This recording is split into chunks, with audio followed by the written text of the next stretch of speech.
네, 안녕하세요. 2024년 4월 25일 목요일 아침입니다. 오늘도 함께 말씀 묵상하고 삶의 자리 가운데 하나님의 뜻을 찾고 진정한 하나님의 기쁨이 되는 인생을 살아내는 여러분들의 하루 되기를 소원합니다. 생명의 삶 본문 나눔 시작합니다. 오늘 본문은 열왕기상 9장 10절에서 28절 말씀입니다. 본문은 솔로몬 시대의 그 영광이 잘 나타나는 구절입니다. 온 땅이 다 솔로몬의 땅이 되었고 그곳에 거하던 이방인들은 솔로몬의 성을 짓는 역군이 되었습니다. 그러니까 위협이 되는 사람들은 다 제거된 거죠. 위협이 되는 사람들이 다 노예가 된 상황이 된 거예요. 또 이스라엘 백성들은 그들을 관리하는 지도자들이 됩니다. 주변국과의 좋은 관계를 통하여서 수많은 금이 이 땅에 넘쳐나게 됩니다.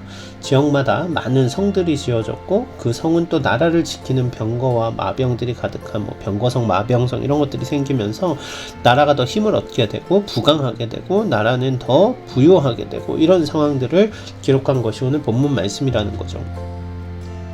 우리가 표면적으로 이렇게 살펴보면 솔로몬 시대 때 하나님이 주시는 그 놀라운 부귀와 영화를 다 누렸다라는 1차적인 해석이 가능하긴 해요. 그런데 본문을 기록함에 있어서 그 단순히 솔로몬이 누렸던 모든 부귀와 영화의 요소들이 정말 하나님이 기뻐하시는 것이었을까라는 것에 대해서는 퀘스천을 갖게 됩니다. 왜냐면 여러분 생각해 보세요.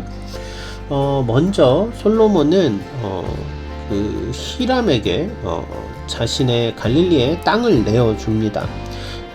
그런데 여러분 그 땅을 내어주는 것 자체가 성경적이지 않아요. 성경은 이스라엘 백성에게 하나님이 땅을 주셨고 땅은 매매 거래 요소가 되지 않거든요. 근데 솔로몬이 이미 땅에 대한 하나님의 언약을 깨뜨린 부분이 보이죠. 또 하나요. 이방인들에 대해서도요. 가나안 땅에 있는 이방인들의 경우는 가나안 7족속이라 그러잖아요. 그들은 진멸해야 될 대상입니다. 그런데 자신의 유익을 위해서 진멸하기보다 그들을 노예로 사용을 해요. 그러니까 결국 또 그들이 나중에 이스라엘의 발에 올무가 되고 이런 일들이 벌어지거든요.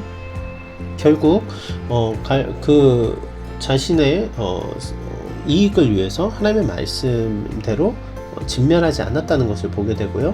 또 병거를 많이 두고 병마를 많이 두었다라는 것은 자신의 힘을 키웠다는 얘기인데 이것도 하나님이 왕에게 주신 규례와 맞지 않습니다. 왕은 하나님을 의지하지 병거의 힘으로 살아가는 사람이 아니라고 신명기에 기록이 되어 있거든요.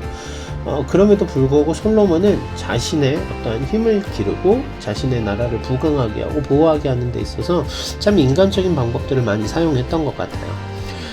이러니까 솔로몬이 악하다 이런 얘기를 하고 싶은 건 아니고요. 반대로 우리가 솔로몬의 성공을 마냥 우리도 이렇게 성공하고 아름다운 인생을 살면 좋겠다라는 구조로만 바라보는 건 문제가 있다고 말씀을 드리는 거예요. 우리가 하나님의 뜻이 어디에 있는가를 찾아 나아가는 것, 그것이 진짜 성공한 인생의 길 아닐까요? 겉으로만 보이는 성공이 아니라 우리 안에서 하나님이 이끌어 가시는, 우리의 삶을 통해서 하나님이 이루고자 하시는 그 뜻을 이루어가는 삶, 그 가운데 여러분은 진짜 성공한 삶을 살아가는 인생이 될 것입니다. 오늘 하루 여러분의 삶의 자리에서 그 뜻을 찾아 나아가는 그런 하루 되시길 주님의 이름으로 축원합니다. 감사합니다.